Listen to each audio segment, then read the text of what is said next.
बिस्मिल्लाहिर्रहमानिर्रहीम। हज़रत इब्राहीम अलैहिस्सलाम के बड़े बेटे हज़रत इस्माईल अलैहिस्सलाम थे और छोटे बेटे हज़रत इसहाक़ अलैहिस्सलाम थे।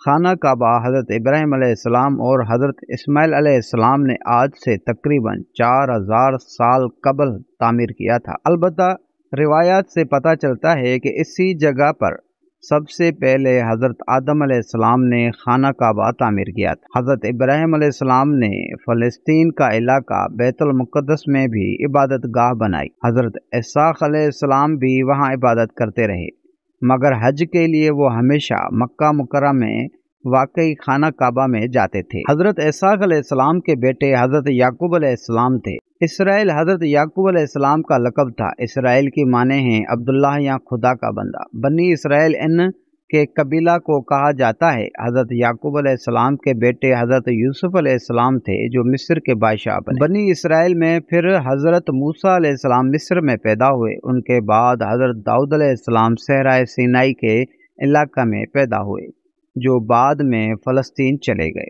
जब हज़रत दाऊद अलैहिस्सलाम ने इंतहाई ताकतवर देव हैकल जालूत को अल्लाह की नसरत से गलेल से पत्थर मार कर गिरा दिया तो फ़लस्तीन के बादशाह सूल ने हस्ब वायदा उनकी शादी अपनी बेटी मशल से कर दी। सूल के मरने के बाद हज़रत दाऊद अलैहिस्सलाम फ़लस्तीन के बादशाह बने। हज़रत दाऊद अलैहिस्सलाम की वफ़ात के बाद उनके बेटे हज़रत सुलेमान अलैहिस्सलाम फ़लस्तीन के बादशाह बने। अल्लाह सुब्हानहू तआला ने हवा, जिन्नात और हर किस्म के जानवर हज़रत सुलेमान अलैहिस्सलाम के ताबे कर दिए थे। कबले मसीह 961 से कबले मसीह 922 के दौरान हज़रत सुलेमान अलैहिस्सलाम ने जिन्नों की मदद से मस्जिद अक़सा उसी जगह तामीर करवाई जहां हज़रत इब्राहीम अलैहिस्सलाम ने इबादत गाह तामीर कराई थी।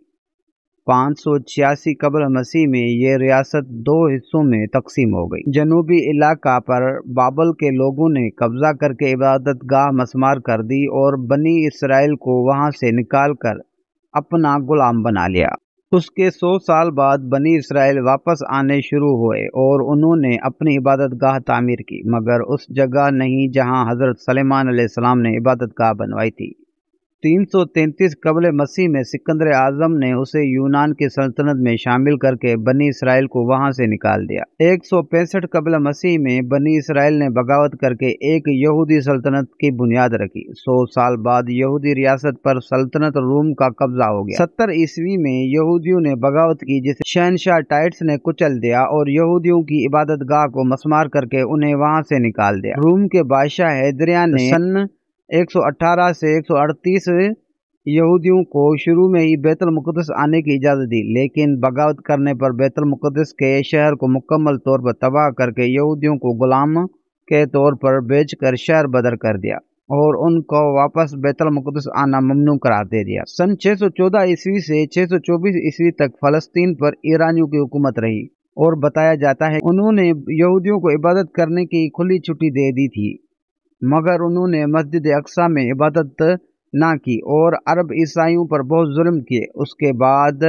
बाज़नीती हुकूमत आई जिसने 636 ईस्वी में मजहबी पेशवा के कहने पर बगैर जंग के हज़रत उमर रज़ी अल्लाह तआला अन्हु को मुहाफ़िज़ और अमन का पैगंबर करार देकर बैतुल मुक़द्दस उनके हवाले कर दिया। हज़रत उमर रज़ी अल्लाह तआला अन्हु ने मस्जिद अक़सा की तामीर 639 ईस्वी में उस जगह पर शुरू करवाई जहाँ पर हज़रत सुलेमान अलैहिस्सलाम ने तामीर करवाई थी। 636 से 1918 ईस्वी तक यानी 1282 साल तक फ़लस्तीन पर, जिसमें उर्दन भी शामिल था, मुसलमानों की हुकूमत रही। बस उसमें वो अरसा शामिल नहीं जिसमें सलेबियों यानी ईसाइयों से जंगें हुई। उस वक्त तक यहूदियों को फ़लस्तीन से बाहर हुए 1800 साल हो चुके थे।